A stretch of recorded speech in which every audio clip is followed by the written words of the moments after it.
వస్తే ప్రజెంట్ మనం సంధ్యా థియేటర్ దగ్గర ఉన్నాం. గతంలో మన ముఖ్యమంత్రి రేవంత్ రెడ్డి గారు ప్రీమియర్ షోలకు సినిమాలకు టికెట్ల రేట్లు పెంచేది లేదని చెప్పేసి మాట్లాడిండు. ఇలా సినీ నిర్మాతలు కానివ్వండి, సినిమా థియేటర్ యాజమాన్యం కానివ్వండి, ఇష్టానుసారంగా సినిమా టికెట్ల రేట్లు పెంచుకుంటే ఇక్కడ సామాన్య మానవుడు సినిమా చూడలేని పరిస్థితి తీసుకొస్తున్నాయి. సో దానికి ప్రతికారంగా నార్మల్ గా మన వాళ్ళందరూ కలిసి సినిమా టికెట్ల రేట్లు పెంచుతున్నారు, తగ్గియాలని చెప్పేసి సంతకాల సేకరణ చేస్తే వాళ్ళ మీద దాడులు. సో మాట్లాడదాం మనతో ప్రభుత్వాలతో, అలా టికెట్ల రేట్లు పెంచుతున్నారు ఇష్టానుసారంగా. ఏం చెప్తారు దాని గురించి? ఒకటి, ఏ థియేటర్కి ఏ టికెట్ రేట్ ఎంత ఉండాలని గవర్నమెంట్ మీద లెక్క ఉండాలి. అది లేకోకుండా కొత్త సినిమా వచ్చిందని అనుమతి తీసుకొని మ్యాట్నీ షో, ఈ షో, ఆ షో పేరు మీద ఇష్టారాజ్యం వసూలు చేస్తున్నారు. కొత్త సినిమా వచ్చిందని చాలు సహజంగా ఆహ్లాదకరం కోసమో, సినిమా వాళ్ళ కోసమో, సినిమా హీరో కోసమో సహజంగా యూత్ అనేది సినిమా థియేటర్లకు వస్తారు. కొంతమంది ఫ్యామిలీలు కూడా వస్తారు. దాన్ని ఆసరా చేసుకొని ఇష్టారాజ్యంగా వసూలు చేయడం అనేది కరెక్ట్ కాదని చెప్పేస్తాను. అదేవిధంగా ఫ్యామిలీతో పాటు వచ్చి లోపల కూర్చుంటే స్నాక్స్ పేరు మీద కూడా వందలాది రూపాయలు వసూలు చేస్తున్నారు. మరి స్నాక్స్ ఇంత రేట్ ఎందుకొని అంటే బయట నుంచి ఏమైనా తీసుకొస్తారా? వాటర్ బాటిల్ కూడా తీసుకురా అనిరు, స్నాక్స్ తెచ్చుకోనిరు. లోపల కొందామంటేనే వందలాది రూపాయలు వసూలు చేస్తారు. అలానే జిహెచ్ఎంసీ నిబంధనల ప్రకారం షాపింగ్ మాల్ కానీ, ఏ సినిమా థియేటర్లు కానీ, హాస్పిటల్ కానీ ఎక్కడ కూడా పార్కింగ్ వసూలు చేయకూడదు. కొత్తగా పార్కింగ్ రూపాయలు వసూలు చేస్తున్నారు. ఆటోకి అయితే 30 రూపాయలు, బైక్ అయితే 20 రూపాయలు వసూలు చేస్తున్నారు. అంటే పార్కింగ్ డబ్బులు కట్టి, వాటర్ బాటిల్ డబ్బులు కట్టి, స్నాక్స్ డబ్బులు కట్టి, సినిమా థియేటర్లలో టికెట్ల గురించి ఇష్టారాజ్యంగా డబ్బులు వసూలు చేయడం అనేది ప్రభుత్వ ప్రోత్సాహంతోనే ఇట్లా వసూలు చేస్తున్నారని కూడా ఇట్లా పీవైఎల్ మాజీగా మేము ఆరోపిస్తాను. ప్రభుత్వం ఎక్కడైనా దీని మీద ప్రోత్సాహాలు లేదంటున్నారు. గతంలో ప్రభుత్వం చెప్పింది కదా టికెట్ల రేట్లు పెంచకూడదు అని చెప్పేసి. టికెట్ల రేట్లు పెంచితే మేము చర్యలు తీసుకుంటామని చెప్పేసి కూడా మాట్లాడారు. పుష్ప సినిమా తర్వాత రేవంత్ రెడ్డి గారు చాలా సీరియస్ గా స్పందించారు. మళ్ళీ బెనిఫిట్స్ అని చెప్పేసి మళ్ళీ ఇంకో సినిమా రాగానే మళ్ళీ లీజ్ గా భీమ్లా నాయక్ సినిమాలు వస్తే దానికి పర్మిషన్ ఇచ్చారు. అంటే ఎప్పటి మాట అప్పటిలాగానే ఉంది తప్ప నిర్దిష్టంగా మేము బెనిఫిట్ షోలు ఏమో టికెట్ రేట్లు పెంచమనేది నిర్దిష్టంగా అనేది లేకపోవడంతో ఇష్టారాజ్యంగా సినిమా థియేటర్లు, ఈ సినిమా థియేటర్లు కూడా కొంతమంది గుత్తాధిపత్యంగా ఉన్న దాని మీద ఉన్నది. అందుకే ఇష్టారాజ్యంగా పెంచుకున్నారు. ఏదో ఒక్కళ్ళకి ఒక థియేటర్ లాగా లేదు. కొంతమందికి 50, 60, 100 థియేటర్లు అనేది ఉండడం మూలంగా గుత్తాధిపత్యం అనేది చాలా ఇస్తున్నారు. సో దీని మీద ఇష్టారాజ్యంగా రేట్లు పెంచుకోవటం, ప్రభుత్వంతో ములాఖాత్ కావటం, సీట్ల రేట్ అనేది అంటే ఒక్కొక్క టికెట్ రేటు 2000 నుంచి 3000, 4000 వరకు వసూలు చేస్తున్నారు. సామాన్య ప్రజలు సినిమాకు రాగలుగుతున్నట్లయితే మంచి సినిమాని బట్టి, అట్లానే సినిమా హీరోని బట్టి ఇష్టారాజ్యంగా 1000 నుంచి 2000 చేస్తున్నారు. మళ్ళీ బ్లాక్లలో కూడా దాన్ని మొత్తం బ్లాక్ చేయడం మూలంగా టికెట్లు అనేది కొంతవరకు పరిమితం చేయడం మూలంగా ఇష్టారాజ్యంగా బ్లాక్ లో అమ్ముతున్నారు. కాబట్టి అది కూడా 3000, 4000 రూపాయలు కమ్ముడు పోతుంది. ఇట్లా ప్రేక్షకుల పేరు మీద, లేకపోతే సినిమా హీరోల అభిమానాల పేరు మీద వాళ్ళ జేబుల్లోంచి వేలాది రూపాయలు లాగేస్తున్నారు. దీన్ని ప్రభుత్వం నియంత్రించాలి. లేదంటే పీఓలు ఇతర సంఘాల ఆధ్వర్యంలో పెద్ద ఎత్తున అమలు చేస్తాను ఈ సందర్భంగా హెచ్చరిస్తాను. చెప్పండి, ఎట్లా చూస్తారంటే సినిమా టికెట్ల రేట్లు? సినిమా టికెట్ల రేట్లు అని అంటే ఆల్రెడీ సోషల్ మీడియా వేదికగా ప్రజలు చెప్తానే ఉన్నారు. సోషల్ మీడియా వేదికగా తప్పు చేసినటువంటి ఐబొమ్మ రవి ఈ రోజు ప్రజలకు దేవుడు అయిందంటే అది ఎన్ని మూలంగా దేవుడు అయిన విషయాలు మనం అర్థం చేసుకోవాలి. మిత్రులు, ఒకవైపు రాష్ట్రంలో ఇంత పెద్ద వ్యవస్థ సినిమా మాఫియా కొనసాగుతా ఉన్న ఈ సమయంలో కనీసం ప్రభుత్వం అసెంబ్లీ సాక్షిగా చెప్పినటువంటి రేవంత్ రెడ్డి గారు ప్రీమియం షోలకు అవకాశం ఉందని అనేక ధరలు టికెట్ల రేట్లు పెంచుతా ఆ రేట్లను కూడా మేము నియంత్రించుతున్న రేవంత్ ప్రభుత్వం ఈ రోజు అదే సినిమా నాకు రక్తాస్ పలుకుతున్నట్టు ఇక్కడ స్పష్టంగా అర్థమవుతుంది. అందుకోసమే మా ప్రోగ్రెస్ యూత్ లీగ్ గా ఈ ఉద్యమాన్ని మేము ఈ సంధ్యా థియేటర్ నుండి ఈ ఉద్యమాన్ని నాంది పలుకుతా ఉన్నాం. తక్షణమే ఈ థియేటర్లు అన్ని థియేటర్లు ఉన్నటువంటి తిరుబండరాలు రేటు తక్కువ చేయకుండా, అలాగే సినిమా ఒకవైపు జిహెచ్ఎంసీ నిబంధనల ప్రకారం ఉచిత వాటర్ కానీ లేదంటే పార్కింగ్ ప్లేస్ కొనసాగించాలి. కానీ ఇక్కడ మాఫియా తయారైపోయి విచ్చలవిడిగా పేరు పార్కింగ్ రూపంలో వేలాది రూపాయలు ఇక్కడ వసూలు చేస్తా ఉన్నారు. దీన్ని మేము పూర్తిగా వ్యతిరేకిస్తున్నాం. తక్షణమే ఈ పేరు పార్కింగ్ కానీ రాష్ట్ర వ్యాప్తంగా అన్ని థియేటర్లు చేస్తా ఉన్నారు. కాబట్టి పేరు పార్కింగ్ కానీ అలాగే వాటర్ సౌకర్యం కానీ ఆ తీర్మానాలు ఏవైతే ఉన్నాయో అవి రేట్లు కానీ తగ్గించకపోతే ఇదే పీవైఎల్ యూత్ ఆర్గనైజేషన్ గా అనేక ఉద్యమాలు చేస్తామని తక్షణమే తగ్గించాలని మా ఉద్యమం ఈ సంధ్యా థియేటర్ నుండి నాంది పలుకుతా ఉన్నాం. ఈ రోజు ఉచిత పార్కింగ్ అనేది కొనసాగించాలి. సినిమా థియేటర్లో సామాన్య ప్రజలు ఆహ్లాదకరమైనటువంటి సినిమాలు చూడడానికి 2 గంటల వాళ్ళ సంతోషానికి చూడడానికి వస్తారు.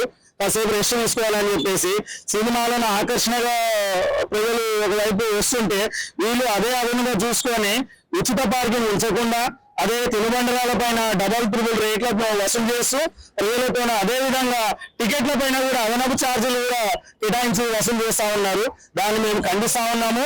దీన్ని ఇద్దరితో ఆపకుండా మేము ఇతర థియేటర్లలో కూడా మేము సర్వేలు నిర్వహించి అన్ని సేకరించిన తర్వాతనే ప్రజల నుంచి సేకరించిన తర్వాతనే ప్రభుత్వానికి తెలియపరచడానికి మేము ముందుకు వెళ్తాము. ఇంతటితో ఆపము. అలాగే ప్రభుత్వాలు ఏ ప్రభుత్వాలైనా సినీ ఫీల్డ్ వాళ్ళకు సపోర్ట్ చేస్తా ఉన్నాయి, వాళ్ళని పెంచి పోషిస్తా ఉన్నారు. ప్రజల నుండి వసూలు చేయడానికే సినిమా ఇండస్ట్రీని కాపాడుకొని వస్తున్నారు. ప్రజలకు ఉపయోగపడే విధంగా ప్రభుత్వాలు ఏ ప్రభుత్వాలు సపోర్ట్ చేయట్లేదని చెప్పి మేము ఖండిస్తా ఉన్నాము. ఇంతటితో ఆపకుండా సినిమా ఇండస్ట్రీ మొత్తం కూడా ఆలోచించాల్సిన విషయం ఎంతైనా ఉందని చెప్పేసి పీవైఎల్ నుంచి మేము డిమాండ్ చేస్తా ఉన్నాం. ఈ గత కొన్ని రోజులుగా మనం చూస్తున్నాము, సోషల్ మీడియాలో కావచ్చు, బయట సమాజంలో కావచ్చు, యువతరంలో ప్రజల్లో చాలా చర్చ జరుగుతుంది. ఐబొమ్మ రవి అనేది ఒక క్రేజ్ జరుగుతుంది. ఐబొమ్మ రవికి ఇంత మద్దతు రావడానికి కారణం ఏంటి? ఈ చర్చ పక్కకు కూసి అసలు ఐబొమ్మ రవి మొత్తం నష్టం చేసాడు సినిమా ఇండస్ట్రీకి. ఐబొమ్మ రవి వల్ల ఎన్ని వేల కోట్ల నష్టం వస్తుంది పోలీసులు మాట్లాడుతున్నారు. ఏనాడన్నా మీరు థియేటర్లోకి వచ్చి పబ్లిక్ సమస్యలు ఏంటి, ధరలు ఎట్లా ఉన్నాయని మీరు ఎప్పుడైనా ప్రశ్నించిందా, సర్వే చేసిందా, లేకపోతే మాట్లాడిందా, అడిగిందా వాళ్ళని? మీరు ఒక్కసారి థియేటర్ కాండి, ఐబొమ్మ రవి సంగతి పక్కన లేదా? మరి మీరు థియేటర్కి వచ్చి టికెట్ రేట్లు ఎంత ఉన్నాయి, ఎంత కమ్మాలి, ఎంత కమ్ముతున్నారు? అదేవిధంగా తినుబండారాలు, స్నాక్స్, కూల్ డ్రింక్స్ ఎంత కమ్మాలి, ఎంఆర్పీ ఎంత ఉంది, బయట ఎంత అమ్ముతున్నారు?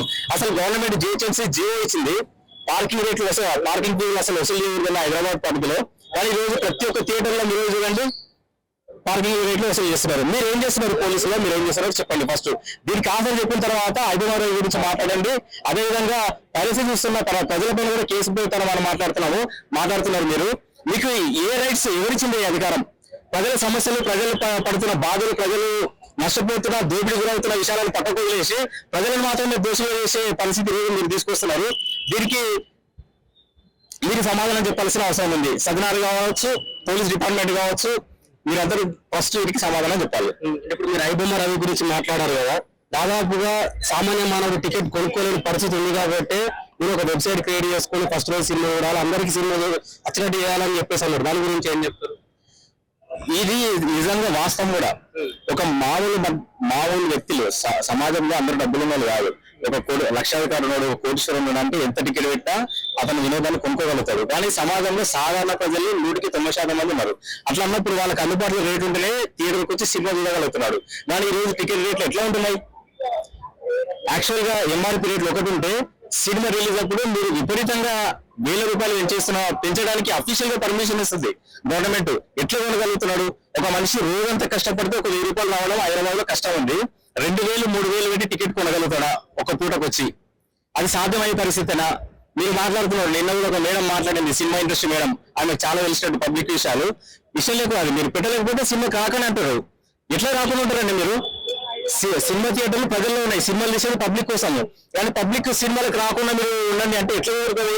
మీరంటే మీరు దోపిడీ చేయడం కోసమే సినిమాలు తీస్తున్నారా, లేకపోతే పబ్లిక్ వినియోగం కోసం సినిమా తీస్తున్నారా? చెప్పండి. మేము దోపిడీ కోసమే మా ఇష్టం వచ్చిన రేట్లు ఏం చేస్తాం, మా ఇష్టం వచ్చిన రేట్లు పెడతాం, దానికైతే చూడండి అని మీరు మాట్లాడండి. అఫీషియల్ గా మాట్లాడండి. మీ ఇష్టం వచ్చినట్టు రేట్ పెట్టేసి మీరు సినిమాలకు రాకనని మాట్లాడితే ఎవరి కోసం తీస్తున్నారు? మీరు ఏడు ఉన్నారు? సమాజంలో కదా మీరు ఉన్నది. ఎవరు డబ్బులతో బతుకుతున్నారు మీరు? కోట్ల రూపాయలు. ఈరోజు ఒక హీరోకు సినిమాలో 70% రెమ్యునరేషన్ తీసుకుంటాడు. రేట్లు ఎందుకు పెడుతున్నాయి? సినిమా రేటు మీరేమన్నా దాన్ని డిస్ట్రిబ్యూట్ చేస్తున్నారా? వర్కర్లకి, దాన్ని పనిచేసే వాళ్ళకి డిస్ట్రిబ్యూట్ చేస్తున్నారా? కార్మికులకు డిస్ట్రిబ్యూట్ చేస్తున్నారా? ప్రజలకు డిస్ట్రిబ్యూట్ చేస్తున్నారా? లేదు కదా. ఎందుకు జరుగుతుంది రోజు సినిమా కాస్ట్? 70% మీరు ఒక్క హీరో క్యారెక్టర్ కి లేకపోతే వేరే క్యారెక్టర్ కి మాత్రమే మీరు డిస్ట్రిబ్యూట్ చేస్తున్నారు. దానివల్లనే ఈ రోజు ₹100 కోట్ల బడ్జెట్ పెరిగిపోతుంది. దానంతా పబ్లిక్ చేస్తామంటే ఎట్లయినా ఏమవుతుంది మీకు? ఎందుకు చెల్లించాలి ప్రజలు మీకు అంతగానం? ఒక కూలీ రండి, ఒక ఆటో డ్రైవర్ మాట్లాడండి, ఒక కూలీ దగ్గర మాట్లాడండి, లేకపోతే ఒక సాధారణ ఎంప్లాయీ దగ్గర మాట్లాడండి. వాళ్ళకి వచ్చే జీతం ఎంత అంటే వాళ్ళు వినోదం సినిమాకి రావు మీ ఉద్దేశంలో. వాళ్ళందరికీ వినోదం అవసరం లేదు. మీరు పెట్టే 5000, 3000 టికెట్ కొనేటట్లు ఉంటేనే రావాలి. అంతేనా మీరు చెప్పేది? నా పేరు బంగారు శ్రీనివాసు. నేను గ్రేట్ హైదరాబాద్ పీవైఎల్ ఉపాధ్యక్షుని. ఈ రోజు సినిమా థియేటర్లలో సాధారణ మధ్యతరగతి కుటుంబాలు ఏదైతే సినిమాకి వెళ్ళాము జనరంజకంగా కుటుంబంతో వినోదం జరుపుకోవాలని చెప్పి ఒక సండే రోజు సినిమాకి వస్తే చూడలేని పరిస్థితి ఈ రోజు నెలకొన్నది మన రాష్ట్రంలో. రాష్ట్ర ప్రభుత్వం కూడా దీన్ని చూడడం చూస్తుంది. అసలు ఏ విధమైన దోపిడీ సినిమా థియేటర్లో జరుగుతుందంటే ₹1500 నుంచి మొదలు పెడితే 3500 వరకు ఒక కొత్త సినిమా రిలీజ్ అయితే చూడాలంటే అంత ఖర్చు అవుతుంది. దీన్ని ఈ దోపిడీ అరికట్టాలని చెప్పి రోజు పూర్వాలు ఆ ప్రేక్షకుల నుంచి సినీ ప్రేక్షకుల నుంచి సంతకాల సేకరణ అనే కార్యక్రమానికి పూనుకున్నాము. అదే విధంగా ఈరోజు నిర్మాతలు డిస్ట్రిబ్యూటర్లకు మేము పూర్వాల తరఫు నుంచి ఒకటే డిమాండ్ చేసేది, ఏదైతే మీరు ఉన్నారో సినిమాలు తీస్తున్నారో మీరు పెట్టుబడి పెట్టి తీస్తున్నారు, మేము దానికి కాదనట్లు, కానీ మధ్యతరగతి కుటుంబాలకు కూడా న్యాయం జరిగే విధంగా మీరు తగిన రేట్లు మీరు సినిమా థియేటర్లో కేటాయించి అందరూ చూసే విధంగా మీరు చేయాలని చెప్పి నేను వినియోగించుకుంటున్నాను.